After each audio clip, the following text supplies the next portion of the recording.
I was once visiting my dear friend Shalom Mordechai Rubashkin in prison when he told me something that absolutely blew my mind. He nonchalantly mentioned that in prison he almost never knows what time it is. I said, Shalom Mordechai, why not? There's no clocks? So he tells me, well, yeah, there's clocks, but all the clocks are on the televisions. And I decided the day I walked in here, I would never look at the TV. I said, Shalom Mordechai, are you for real?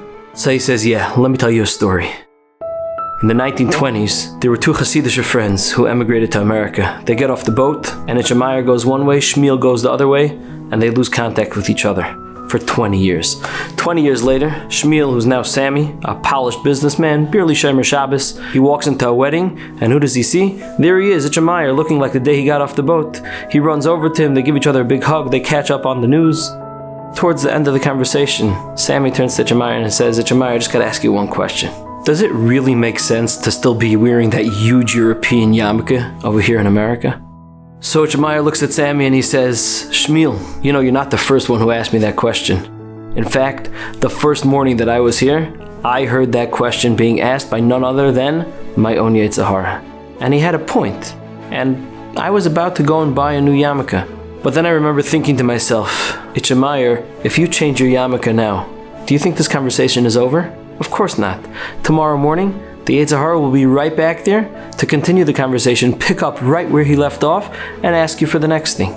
So why don't you just nip it in the bud, stop the conversation right here, and just say no.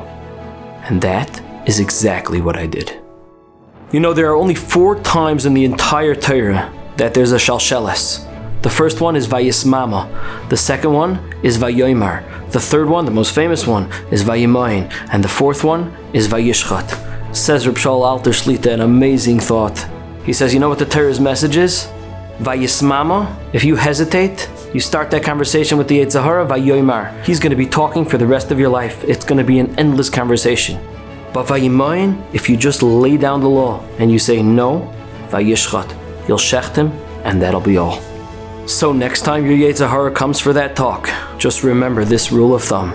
Vayismama, Vayomer. Start that conversation, and it's endless frustration. Vayimaen, Vayishchat. Don't give an inch, and it's a cinch.